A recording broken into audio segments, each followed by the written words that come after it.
Sir Ian McKellen is one of the best-loved actors of his generation, with a career spanning more than half a century and roles in some of the most successful films of all time, like The Lord of the Rings and The X-Men.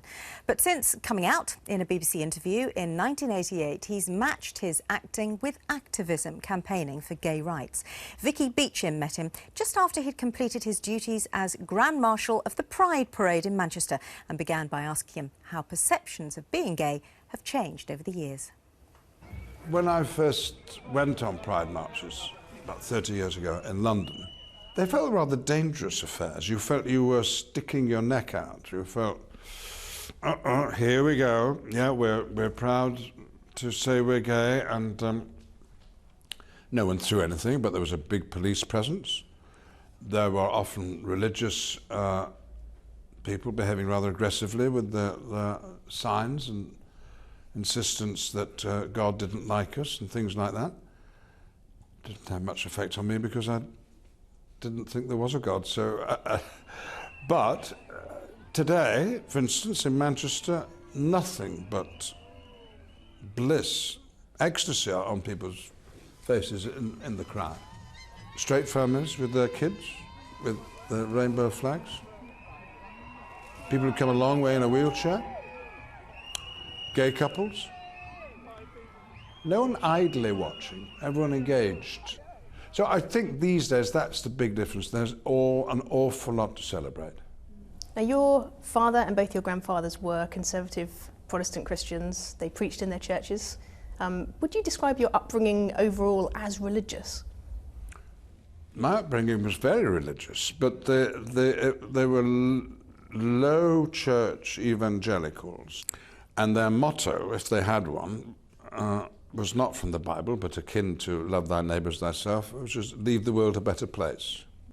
And you would do that by relating to people beyond the family, beyond your immediate circle, and you would be a concerned citizen politically. It would affect everything about your life. I'm in that tradition of create heaven on earth. We can't wait for the afterlife because it may let us down in a very big way. But you can do something about it now. Now, whether those beautiful people to whom I owe so much would have accepted my sexuality, I'll never know because I never gave them the chance. When you came out to your stepmother, who was a Quaker, she responded positively? Of course, she was a Quaker. Oh, Ian, she said, I've known that for 40 years when I said I was gay to her. But we hadn't talked about it, so our lives immediately changed for the better. Our friendship became closer, our love. People say that gay people disrupt families. On the contrary, they bring families together, in my experience. The possibilities these days for honesty and acceptance are much, much more than they used to be. I'm just grateful that we're not living in a country that hasn't quite grown up and accepted that difference in society is the spice of life, variety. Wouldn't it be boring if we were all the same? We're not the same. We all look different. We're all different inside. So let's celebrate that because it's the way we were created. In all your years of campaigning for LGBT equality, which milestones have brought you the most encouragement? There were many steps forwards and then slip backs. You know, we got one thing and then we didn't get another. After I came out, after I'd challenged Mrs. Thatcher's government on gay issues, that same government recommended me for a knighthood.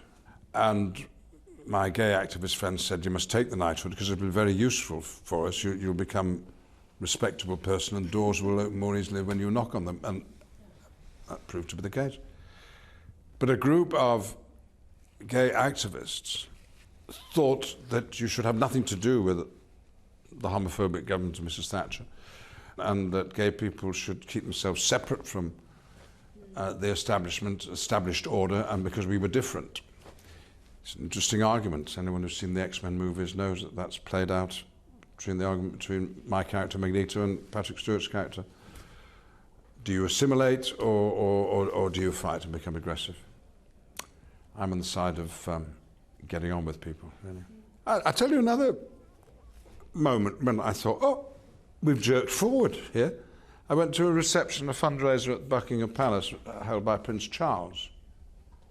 And sitting next to him was the Minister for Culture, Chris Smith, who was the first openly gay Member of Parliament, and he brought his partner, not a husband in those days, couldn't get married. So there was the heir to the throne, sitting next to a gay, openly gay cabinet minister and his openly gay boyfriend. Now, there was no notice outside saying Buckingham Palace has been under siege and the gays have got in, but they had.